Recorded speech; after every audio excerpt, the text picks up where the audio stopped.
So tisati tataura zvakawanda muri Zimbabwe, information yandasangana nayo yawandisa, and right now everything is pointing to one thing: Mnangagwa history. Zviroto zvake kuda kutipinza mudendere tose achitidzosa kunana kwai Mutapa Times etc. He is history. Musambofa makavhagwa muri Zimbabwe, musambofa makaudzwa chivanhu chisiko. Chivanhu ndo chatiri kurarama right now, hatisi vanhu vezvo.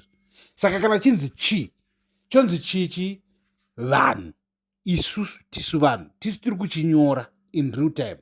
Takazvagwa patakazvagwa ipapo, takazvagwa muna 1980, takazvagwa muna 1990, takazvagwa muna 2000, ende tisu vanhu vari kunyora our own reality. Kwete kwanzi touisigwa chimwe chidhakwa chakatodhakwa chichishuta madrugs, chichimwa doro chichiita sei, chouya choti kwanzi ndiri kurota mbuya nehanda, chotigadzira kastatue kambuya nehanda muHarare, and then after that chakupedza chakuti kwanzi inini ndindofanira kukutongai nekusingaperi.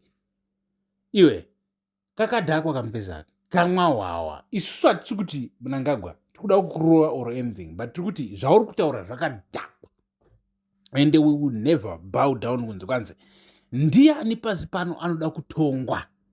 Iwe kamufesi kanonzi Emmerson Mnangagwa kangu rikataura nyaya yekutonga, ndorati mubata apa hanzi kana nyika ine peace unotonga ugotonga chichi auxilia Mnangagwa kana kachibudikira kachitaura kumarale kachita sei hanzi hasha isusu vakadzi tizodzosa hasha wewe like you two guys muri kuona senge isusu nyika yeseka we care about your drama, about your personal business. We don't care wangu whether wakatsamwiswa iwe on a family level, muri yako yakukanganisira ukazodisi ukazotsamwa ukazoita sei, and then you think kuti rimwe zuva waita president wenyika yeZimbabwe, and then uchatonga vanhu zvechitororo to pay you back your personal feelings back, kuti now ndaakukutongai.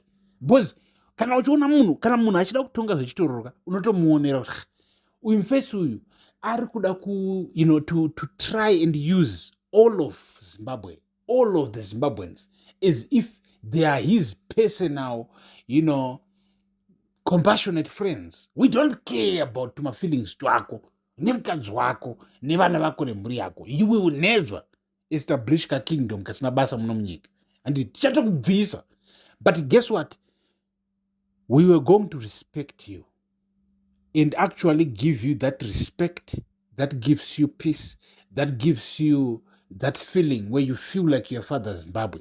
Kana kwakuchinzi iwewe, you looked at the people who are crazy, who are thieves, vanhu vari kuba munyika right now, who see you as their godfather, the godfather of what? Of thieves. And kurati muri kuba muri kuita sei, and then makuzviona senge chigenga, and then those guys start respecting you, handiti. And so imbavha idzi dzakafanana isusu hatisi kuti chichika kuti but vana chivhayo vanatagwirei vanasikutisa kupwanya boys vangu, kuti muri kubva kuma-angles asiri legit. It's not legit business that made you rich.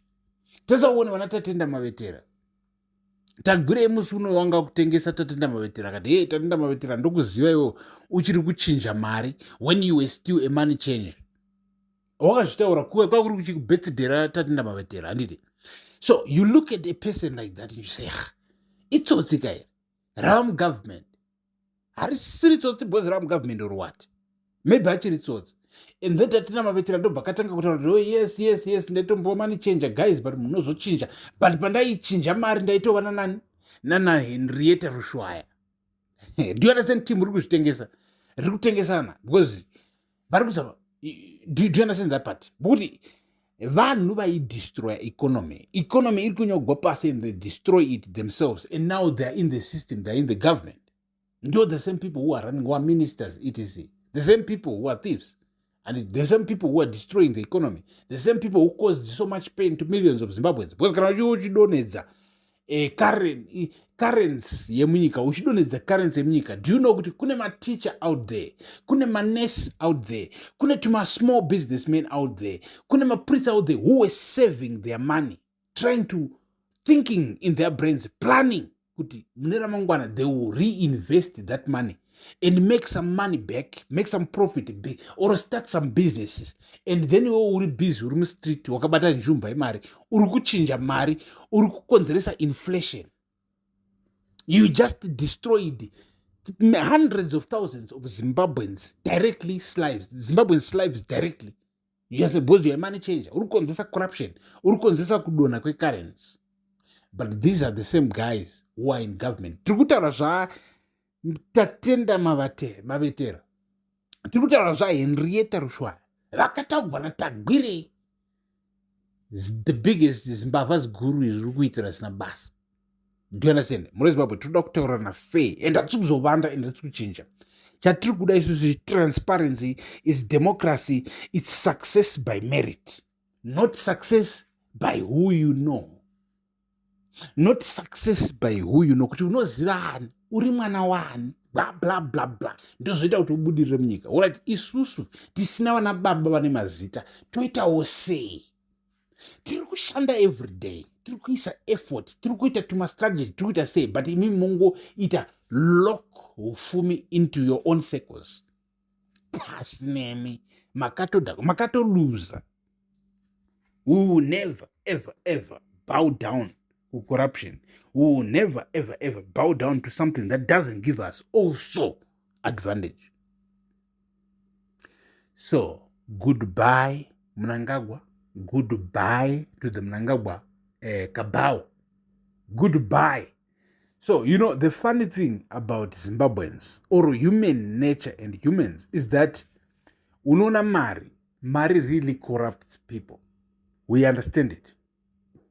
Ukatosakana pa Facebook in Zimbabwe, where Zimbabweans are socializing.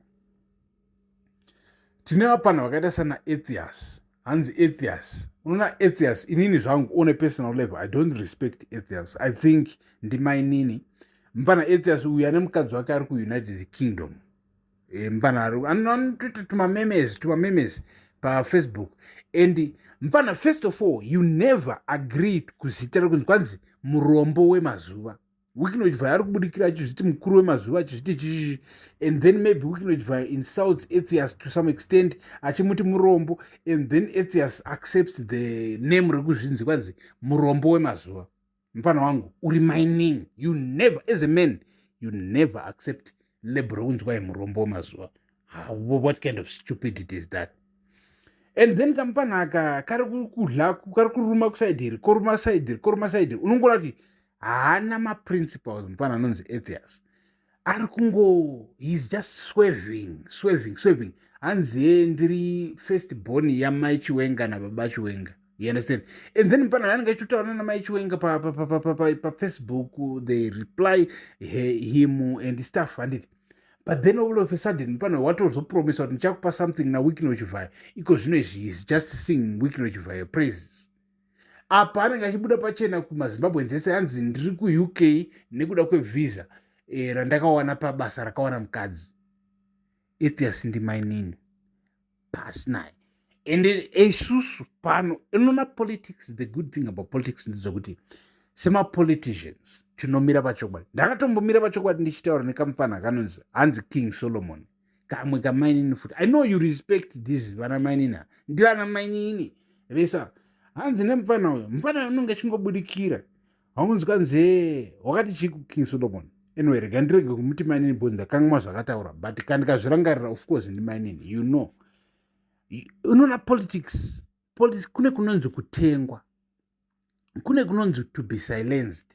And the politics zvinotoda vanhu vane je. Chairo rokuti bozi murukutinzwa isusu pano pamuzinda yevanhu. We are not expecting a handout kubva kuna Wikinojivaya. You understand? Like handisi kukada kaakwa. Handisi kukada ka $50,000 yako. And handisi kuzokuteerera zvauri kutaura about kundipa mari or anything. Ndisina kutoteerera. If I were to see any post hey, inside Africa, hey, the Mtapa Times, handisi kutozoteerera. Because ndechitoti pasine wekudhara. Ndodzonzi politics. But problem ndokuti wana mining zara everywhere. Kachikuti uri mining wangu, tiringokudza kuti hauna maprinciples. Kana chiti maprinciples, tikuti pane vamwe vanenge vachiuya mucomment section achitodza kwanzi ndikati nini hauna maprinciples. Hanzi aiwa waresha, hanzi maprinciples, anonzi maprinciples. hauna maprinciples. I understand you guys kuti you trying to correct me, but I know exactly what I'm saying. Kachita hauna maprinciples, iyo yamunenge muchiti principles ndoipronounce semaprinciples. Hanzi principal mukuru wechikoro. I'm like, I get it, but you know what, alright, ngandichinje ndifanana nemi. Hauna maprinciples. Maprinciples muri Zimbabwe is to know chaunoti iwewe it's the reality kumberi kwako. Chatinoti reality, first ingredient reality, it's politics itself. You understand? Do you understand that part? Kuti reality yemunhu wese pane rino pasi, first ingredient yechokwadi that reality is politics. Kurati kana wakazvarigwa munyika ine politics dziri toxic, your reality is always toxic until that politics is solved. Ndichitaura navanhu vanonzwisisira katonona asingatozvivi kuti zvoenda nepi. Ndiri kuti first reality yemunhu wese pane rino pasi, it's politics. So kana ukazvarigwa munyika ine politics dzakabhenda, ine politics dzefake, dzekuvhundusirana, dzeintimidation, which means your reality is always going to be distorted. Zvangofanana chero ukaona vana Madam Boss vaya, wovona maskits avo, wovona vana comic elder, wovona maskits avo, wovona vana mpana Frets or vana Maititi or whoever you would watch, their content is always distorted. Their content is always altered because of the politics in Zimbabwe. Politics in Zimbabwe is very toxic. Politics in Zimbabwe is very, as a matter of fact, dangerous. The only guy who can tell you politics in Zimbabwe on a straight note, munhu wekutoti ari kubvisa government directly. So vanhu vanokuuya ukuziva kuti munhu akaita sagambakwe, gambakwe anenge achingonyeppera vanhu. Munhu akaita sekwaisa vana Rumbi Uncensored, vanenge vachingonyeppera vanhu. Vana Kuli and TV, vari kungonyeppera vanhu. Vana Mbire TV, vari kungonyeppera vanhu. Vana hanzi DJ Holly, anenge ari pa 0.5 Creative Studios, ari kunyeppera vanhu. etc. You understand? Regaiti kubatisei. If you think all these people are lying, some of those guys are actually lying, for sure. But nema dzavo dziri counterproductive to the toxic politics dziri muZimbabwe. Sometimes you have to fight the devil. You have to fight the devil by what? By using the fire. The same fire that the devil uses to fight you. You use the same fire. Ndosaka muchiona mwana angaita sevari kunyepa, but they're not actually lying.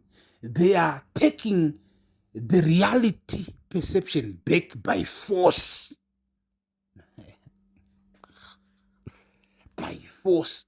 When they take the reality back by force, some idiots would think, oh, vari kunyepa. No, they are not lying. They are actually painting a reality that is true by force. Vane nzeve dzekunzwa vanonzwa zvinhu zvakadai, but vakafawo vakatofa.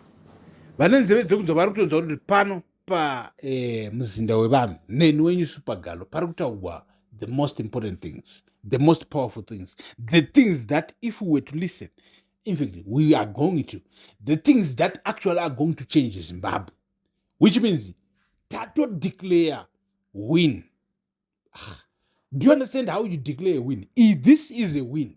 This is a win, and we are going to win. And this is so. By the time tinozosara kuwina, you have to come back kumuzinda wevanhu kuna na Supergalo. Oti vana Supergalo maka declare win tisati taionera, but that was a win, and takatowina. Cape 3 yakatodona Chiwenga hana kuita president, akazoita president ndichamisa. Vamoti chamisa wakabirira, chamisa impapa, chamisa wakatengesa, but isusu we stick to the truth, we stick to the facts, and we will never ever change. Ndini wenyu. Peace.